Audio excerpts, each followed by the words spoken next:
은혜와 은총이 우리 안에 가득하시기를 예수님의 이름으로 축원합니다. 이 마음으로요, 앞뒤 옆에 계신 분들과 함께 가장 밝은 웃음으로 잠자로 오셨습니다, 큰 은혜 받으시기 바랍니다라고 인사하겠습니다. 잠자로 오셨습니다, 큰 은혜 받으시기 바랍니다. 잠자로 오셨습니다, 큰 은혜 받으시기 바랍니다. 이제 서로를 보시고요, 이쪽은 저쪽을, 저쪽은 이쪽을 손 흔들며 인사하겠습니다. 잠자로 오셨습니다, 큰 은혜 받으시기 바랍니다. 잠자로 오셨습니다, 큰 은혜 받으시기 바랍니다. 오늘은 일본으로부터 우리나라가 독립을 얻은 광복 74주년이 되는 주일입니다. 전국에 있는 통합 측 장로교단의 교회들은 함께 읽은 동일한 본문을 가지고요, 해방을 주신 하나님께 감사의 예배를 드립니다. 그만큼 소중하고 중요한 날인 것이지요. 시편 126편은 이스라엘 민족이 바벨론으로부터 70년 만에 해방한 이야기, 독립된 이야기를 기록하고 있습니다. 신기하게도 우리나라의 강복과 이스라엘 민족의 해방의 역사에 많은 공통점이 있습니다. 이 시간은 그것을 나누며 나라와 민족을 향한 아버지 하나님의 음성, 하늘아버지의 음성을 듣기 원합니다. 먼저는 이스라엘 민족의 해방과 우리나라의 강복의 공통점 첫 번째, 기쁨입니다. 기쁨이 공통점으로 있다는 것이지요. 2절을 함께 읽어보겠습니다. 본문 2절의 말씀 같이 읽습니다. 그때에 우리 입에는 웃음이 가득하고 우리 혀에는 찬양이 찼었도다. 그때에 문나라 가운데서 말하기를 여호와께서 그들을 위하여 큰일을 행하셨다 하였도다. 아멘. 2절의 처음 부분에 그때에 우리 입에는 웃음이 가득하고 우리 혀에는 찬양이 찼었도다. 2절의 그 말씀과 또 3절의 말씀 속에 보니까 3절의 끝부분에 표현하기를 기쁘도다, 우리는 기쁘도다, 이렇게 표현을 해주고 있습니다. 그때에 바벨론으로부터 포로 사형을 70년 동안 하는데 어느 날 갑자기 해방이 선포됩니다. 그날을 말하는 것이지요. 그날, 그 시간을 말하는 거예요. 히브리인들은 고향으로 돌아가 무너진 성전을 다시 짓고 거기에서 자유롭게 생활하라. 너희는 더 이상 포로가 아니고 히브리인 이스라엘 민족이니 본국 고향으로 돌아가라. 그 말에 자신의 나라, 자신이 살던 동네로 가는 그들의 발걸음 얼마나 좋고 신이 났을까요? 마치 군복무를 다 마치고 그리운 어머니와 아버지, 친구들이 있는 집으로 돌아오는 장병의 발걸음과도 같았을 것입니다. 아니, 그 발걸음에 몇 배, 수십 배, 수천 배 비교할 수 없을 만큼 더 좋았을 거예요. 70년 전에는 아버지와 어머니의 손에 이끌려, 때로는 아버지 어머니 등에 업혀 고향에서 이방나라 바벨론으로 포로로 끌려왔는데 70년이 지난 지금은 이제는 자신이 자기들의 아들과 딸을 손에 잡고 그들의 손에 잡고 등에 업은 채 본국 고향으로 돌아갑니다. 70년 전에는 포로로 끌려왔는데 70년이 지난 지금은 자유로운 몸이 되어 고향으로 돌아가는 그들의 마음 얼마나 좋았을까요? 그래서 시인은 이렇게 표현합니다. 그때의 해방의 날에 그들의 입에는 웃음이 가득 찼고, 너무너무 좋으니까 웃음이 가득 찼고 혀에는 찬양이 가득했다. 우리는 기쁘도다 라고 표현합니다. 우리나라 또한 일본에게 36년이라는 긴 시간의 자유를 빼앗겼습니다. 자유를 잃었죠.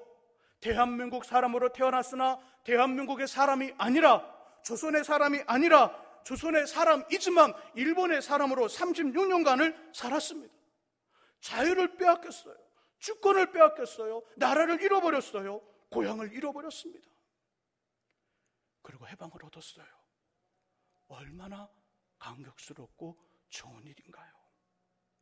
8.15 강복절이 선포되면서 강복의 어떤 해방의 날에 선포되는 그날에 거리마다 사람들은 손에 태극기를 들고 대한독립 만세를 외쳤고요, 기쁨과 환호성의 소리가 동네마다 가득 찼습니다. 본문에 히브리인들의 기쁨이 우리 민족의 기쁨이에요. 두 번째 공통점은 이것이지요. 하나님의 은혜. 이스라엘 민족과 국가를 향한 하나님의 은혜, 우리 민족을 향한 하나님의 은혜, 이스라엘 백성들을 향한 하나님의 은혜, 우리 민족과 우리 백성들을 향한 하나님의 은혜가 이스라엘 민족의 해방과 우리의 강복의 공통점으로 있습니다. 2절 중간 부분에 이렇게 표현하죠. 그때에, 해방의 날 그때에 문나라 가운데서 말하기를, 이스라엘 주변의 여러 나라들이 말하기를 여호와께서 그들을 위하여, 이스라엘 백성들을 위하여 큰 일을 행하셨다 하도다. 하나님이 큰 일을 행하셨대요. 이 사건을 보고 있는, 해방의 날을 맞이하는 이스라엘 백성들을 보고 있는 주변 나라 사람들이 말하기를, 야, 하나님께서, 여호와께서 이스라엘 민족을 위하여 큰 일을 행하셨다, 엄청난 일을 행하셨다라고 말합니다. 1절에서도 이스라엘 백성들을 고백하죠. 이렇게 표현하기를, 여호와께서 시온의 포로를 돌려 보내실 때에 우리는, 이스라엘 민족은 꿈꾸는 것 같았도다. 꿈 아닌가? 살아있는 실제 일이 아니라 꿈인가라는 마음을 가졌다고 고백합니다. 당시 바벨론은 너무 강했어요. 이스라엘 민족을 상대하기는 너무 강한 민족이었어요. 정통도로 강대국이었던 애굽, 이집트를 단숨에 정벌합니다. 북쪽 이스라엘 멸망시켰던 아수란 나라를 한숨에 정복합니다. 주변의 많은 나라들, 블레셋, 때로는 여러 민족들을 한숨에 정복하며 그 히브리인들을 포로로 끌고 갔어요. 이 민족을 상대하기에는 히브리인들 너무너무 약했어요. 그러므로 해방과 독립은 기대할 수 없는 일입니다. 생각할 수 없는 일이에요. 불가능한 일입니다. 그래서 모두 절망 중에 살고 힘없이 사는 백성들, 포로가 되었던지요. 근데 어느 날 이들의 귀에, 이들의 눈에 한 방, 곧 큰 문서가 벽에 붙었지요. 히브리인들은 자신의 고향으로 돌아가라. 명령이 주어집니다. 해방이 주어진 것이지요. 그 해방은 자신들이 싸워 쟁취한 독립이 아니에요. 이스라엘 민족의 해방은 그들 민족이 강해서 바벨론을 누르고 자신의 본국으로 돌아가는 어떤 싸움과 전쟁을 통하여 얻은 해방이 아니었습니다. 여기에는 에레미야 선지자를 통하여 주셨던 말씀, 이스라엘 백성들이 이방의 포로가 될 것이고 70년이 되면 다시 돌아오게 할 것이다. 하나님의 약속이 그 밑에 깔린 거예요. 70년이라는 포로 생활을 할 때 그들 눈에는 하나님의 약속이 보이지 않았을지라도, 하나님의 약속을 잊었을지라도 하나님의 약속이 지금 그 밑에서 움직여지고 있었던 거예요. 70년간 하나님은 그 약속을 지키고 계셨던 것이지요. 그리고 바사의 고레스라는 왕의 마음을 움직여 히브리인들에게 독립과 자유를 선포한 거예요. 그러므로 이스라엘 백성의 해방은 전적으로 하나님의 은혜였습니다.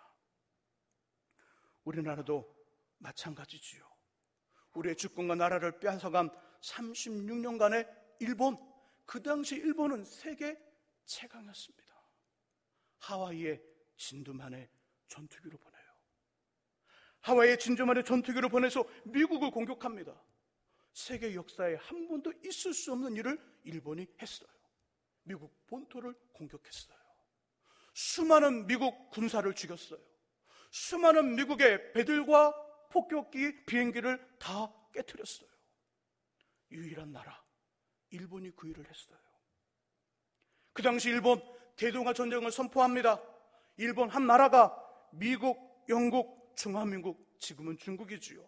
중화민국, 소련, 네덜란드 연합국과 전쟁을 하자는 거예요. 난 너희들 다 상대할 수 있다. 그 연합국과 전쟁을 해요. 대동아 전쟁을 선포해요.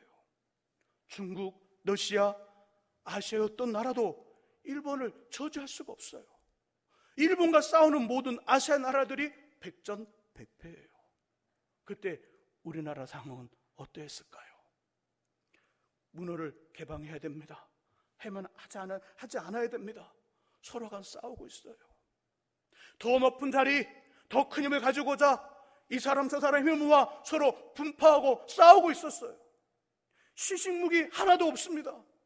그들이 가지고 있는 대포와 그들이 가지고 있는 총 아무것도 없어요.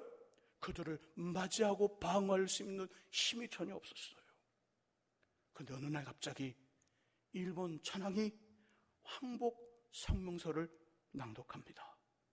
이제 우리는 이 전쟁에서 졌습니다.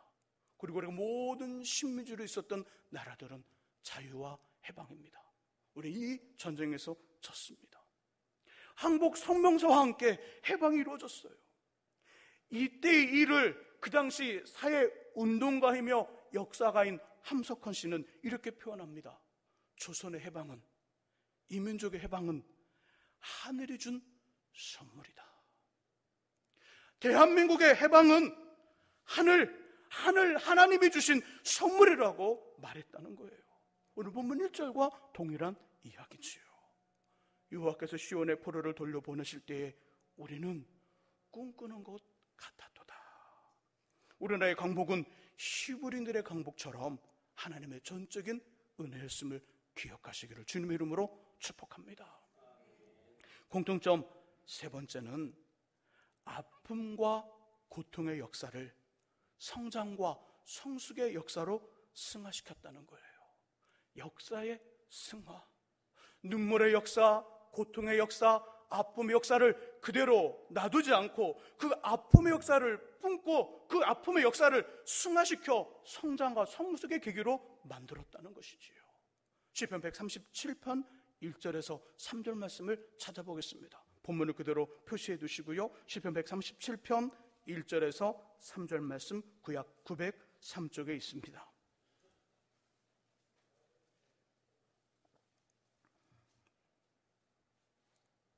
시편 137편 1절에서 3절의 말씀 같이 읽어봅니다. 우리가 바벨론의 여러 강변 거기에 앉아서 시온을 기억하며 울었도다. 그 중에 버두나무에 우리가 오래 수금을 걸었나니 이는 우리를 사로잡은 자가 거기서 우리에게 노래를 청하며 우리를 황폐하게 한 자가 기쁨을 청하고 자기들을 위하여 시온의 노래 중 하나를 노래하라 함이로다. 아멘. 이 말씀은요, 이스라엘 민족이 70년간 바벨론으로 끌려가 타국에서 포로의 삶, 종살이를 하던 때에 기록한 것입니다. 우리가 바벨론의 여러 강변 거기에 앉아서 시온을 기억하며 울었도다. 울었도다. 짐승 같은 이 바벨론 사람, 이방 사람들이 조롱을 해요. 저기 수금, 하나님을 찬양할 때 쓰던 악기이지, 이리 갖고 와봐. 그리고 나를 위해 그 수금으로 노래를 해봐. 예배 때 사용하던 악기, 하나님을 찬양할 때 쓰던 악기, 수금으로 하나님을 찬양하라는 것이 아니라 자신을 위해 노래를 해달라는 겁니다. 자신의 기분이 좋아지고 자신의 쾌락과 즐거움을 위하여 노래를 해달라는 거예요. 찬양 대신에 노래를 해달라는 거예요. 이 말을 들으면서도 히브리인들은 힘이 없으니까 대항하지 못합니다. 그걸 어떻게 합니까? 이 사람들이 다 가운 다음 사람이 드문 조용한 강가로 나가 하나님을 예배하며 찬양할 때 쓰던 수금을 나뭇가지에 걸어놓고요, 엉엉 울었다는 거예요. 나라의 이런 슬픔, 나라를 빼앗긴 슬픔, 하나님께 향한 예배를 잃어버린 슬픔, 눈물의 슬픔, 그 고통과 아픔을 빼앗긴, 자유를 빼앗긴 민족의 아픔으로 이스라엘 민족이 엉엉 울고 울었다는 거예요.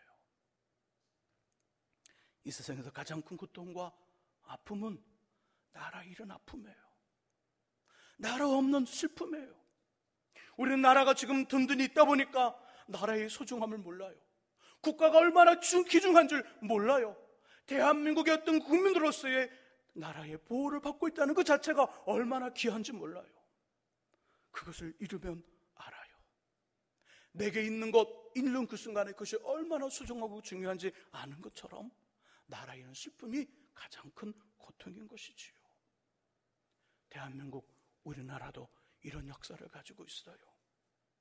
1905년 이토 히로부미를 통해 외교권을 박탈당합니다. 조선의 대내의 모든 일은 일본이 만든다. 외국에 사절을 보내고 외국에 우리의 사정을 아는 것도 조선이 해서는 안 되는 일이고 일본이 하는 일이다. 조선의 모든 안쪽의 모든 일들도 일본이 맡는다. 근력적인 을사보조약을 강제로 체결하지요. 5년 뒤인 1910년에는 한일 합방으로 주권과 자유와 말과 글을 빼앗기고요.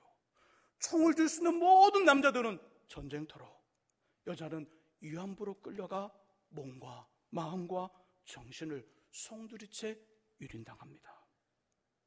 이런 일들이 있기 전 1895년 10월 8일에는요 왕이 사는 궁, 경복궁에 4시까지 침입해요. 일본 군인들이, 일본 사람들이. 그리고 잠자고 있던 명성황후를 군홧발로 짓밟고 장칼, 큰 칼로 찢습니다. 왕비의 시신을 녹전에 던지고요, 이불에 석유를 뿌려 태워 뼈만 추렸어요. 한 나라의 왕의 아내를, 한 나라의 왕비를, 국모를 이렇게 죽였어요. 불살라 태웠어요. 1919년 4월 15일에는 일본의 육군 중위가 이끄는 군인과 경찰이 주민 30명을 수원 근방의 제합리 교회에 가둔 채 출입문을 잠궈버려요. 제합리 교회 주민 30명을 넣어놓고 밖에서 문을 잠근 채 총을 쏩니다. 총을 쐈어요. 무차별 총을 쐈어요. 그때 교회 안에 있던 여인들, 우린 죽어도 좋지만 아이들만 살려달라고 교회 창문을 통하여 아이들을 내놓을 때 그 아이들마저도 무참하게 살해했어요. 주권과 나라를 빼앗긴 백성들의 아픔, 나라 잃은 국민들의 슬픔의 역사가 이것이지요. 하지만 역사가 여기서 멈췄다면 하나님은 죽은 것과 같아요. 하나님은 가만히 계시지 않았죠. 역사가 멈추지 않았어요. 이 아픔을 품고 끝이 난 게 아니에요. 70년간 바벨론의 포로 생활했던 이스라엘 백성들은 이 상황에서 주옥 같은 믿음을 회복합니다. 시편 126편과 137편이 그 증거예요. 무너졌다는 신앙 다시 회복합니다. 성전을 재건하죠. 성전을 재건하여 예배를 회복하여 하나님 앞에 집중하기 시작합니다. 말씀을 재건하여, 말씀을 회복하여 그 말씀을 통하여 하나님께로 돌아가요. 성벽을 다시 세워요. 든든한 나라가 되어서 약속하신 대로 메시아 예수 그리스도가 히브리 민족 안에서 탄생했어요. 지금은요, 작지만 전 세계를 움직이는 민족이 되었어요. 전 세계 금융, 학문, 경제를 움직이는 작지만 매우 강한 나라로, 어떤 나라도 그 나라를 건드릴 수 없는 최고의 민족이 되었어요. 아픔의 역사를 성장과 성숙의 역사로 승화시킨 것이지요. 우리나라도 동일합니다. 나라의 아픔, 민족을 잃은 아픔은 백성들의 마음속에 애국심을 더하게 했어요. 곳곳에서 의병들이 일어납니다. 의병들이 일어나 목숨으로 나라를 지켜요. 이사를 해도 마음 놓고 벽에 못 하나 박지 못했던 우상의 민족이 이 아픔의 시간을 통하여 하나님께로 돌아옵니다. 믿음에 갖는 민족으로 다시 거듭나고 다시금 하나님을 향한 어떤 믿음의 나라가 되었어요. 1945년 8월 15일 우리는 일본으로부터 해방을 얻지요. 그리고 3년 후 1948년 5월 31일 첫 번째 국회가 열리던 날, 첫 번째 국회예요. 첫 번째 국회. 그때 임시의장이었던 이승만 씨는 198명의 초대 국회의원들에게 이렇게 말합니다. 오늘 우리가 제일 먼저 해야 할 일은 하나님께 감사하는 것입니다. 우리가 제일 먼저 해야 될 일은 다른 것이 아니라 하나님께 이 감사하며 기도하는 것입니다. 왜냐하면 우리의 강복은 우리의 힘이 있어서도 아니고 우리가 강해서도 아니고 전적인 하나님의 은혜이기 때문입니다. 이렇게 말을 했어요. 그리고 198명의 국회의원들이 하나님 앞에 감사하고 기도하면서 나라의 일을 시작했어요. 현재 대한민국은 경제력에서 세계 11위입니다. 가장 가난한 나라, 원조해도 돈을 빌려줘도 못 받을 나라, 그래 우리가 돈을 빌려줄 수 없다고 말하는 그 가장 가난했던 나라 대한민국이 지금 세계 경제력 11위예요. 11위. 군사력은요 7입니다. 7위. 세계에서 7번째로 강한 나라예요. 세계에서 7번째로. 기독교 교단 중 세계에서 가장 큰 교단이 우리나라에 있어요. 우리나라에 가장 큰 교단이. 세계에서 큰 교회 10개를 꼽는다면 우리나라에서 5개, 6개가 우리나라에 있어요. 선교사님이 찾아와 복음을 전했던 복음의 수입국에서 이제는 세계 곳곳으로 선교사님을 파송하는 복음의 수출국이 되었어요. 아픔을 품고 아픔 그대로 놔두지 않고 그 아픔을 지닌 채 그 아픔을 성장한 성숙의 역사로 승화시킨 것이지요. 지금 우리나라는 어느 시대에서도 경험하지 못한 위기 앞에 놓여 있어요. 일본의 아베 정권은 국제법과 질서를 무시하고 경제 보복 조치를 시행했어요. 70년 전에 일본은 우리나라를 총과 칼로 지배하고 다스리고 우리나라를 넘어뜨려 그들을 지배해 놓았지만 지금은 경제력을 동원하여 우리를 침략한 거예요. 지난달에는 러시아와 중국의 군용기들이 우리의 용공을 침범했어요. 하늘의 경계선, 우리나라의 하늘의 경계선을 넘어 경고에도 무시하고 돌아가라는 경고를 무시하고도 계속 그 자리에 있었어요. 결국 우리나라 군용기들은, 우리나라 전투기들은 그들을 향하여 곧 직접 사격한 것이 아니라 주변에 사격을 하자 돌아갔어요. 러시아와 중국의 군용기들이 우리나라 용공을 침범했어요. 북한이요 하루가 멀다 하고 미사일을 발사하고 있습니다. 지금은 굉장한 위기 시대예요. 어떻게 해야 될까요? 역사를 잊으면 잊어진 역사는 역사를 잊은 민족과 사람을 향해 보복한다는 말이 있어요. 역사를 잊어버리면, 역사를 잊으면 그 역사는, 잊어진 역사는 잊은 사람과 잊은 민족과 잊은 공동체를 복수하고 보복한다는 거지요. 어떻게 해야 될까요? 기도해야 돼요. 아픔의 역사를 성장과 성숙의 역사로 승화시킨 하나님께, 그 은혜의 그 힘으로 민족의 해방을 주신 하나님께, 기쁨을 주신 하나님께 기도해야 돼요. 은혜를 구해야 돼요. 오늘 시편 126편 5절과 6절의 말씀 속에 보니까 눈물을 흘리며 씨를 뿌리는 자는 반드시 기쁨으로 그 단을 거둘 것이다. 하나님의 은혜를 구하고 아버지 은혜를 구하고 기도하는 백성들이 있는 곳에는 결코 하나님의 은혜가 있을 수 있어요. 하나님의 은혜가 머문다는 것이지요. 나라가 안정적이고 평화의 시대에는요, 서로 간의 의견을 나누고 서로 간의 생각을 나누면서 그 문제를 성장 그리고 발전시키는 거예요. 하지만 위기의 시대가 되면 하나가 돼야 됩니다. 어려움이 다가오면 하나가 돼야 돼요.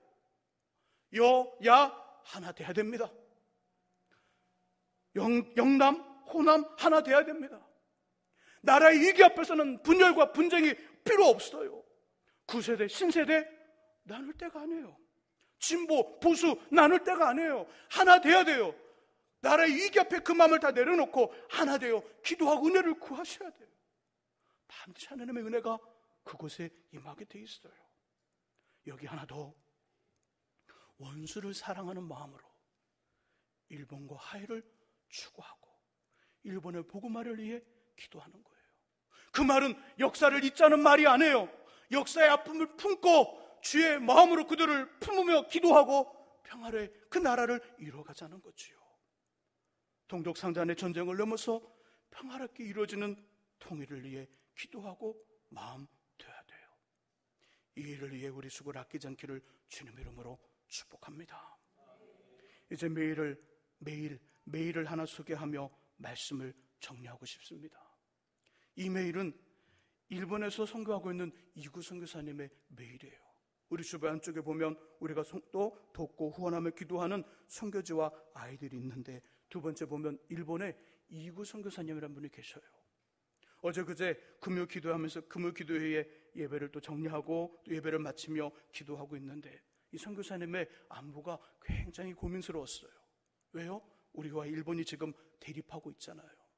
그러니까 일본의 현장에서 사역하는 이 선교사님 안전한가? 괜찮은가? 이렇게 우려스러운 마음이 있어 기도를 멈추고 메일을 보냈어요.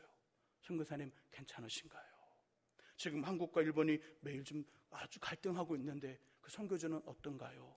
메일을 넣었더니 답장이 왔어요. 자, 그 부분 이렇게 읽고 말씀을 정리하고 싶어요.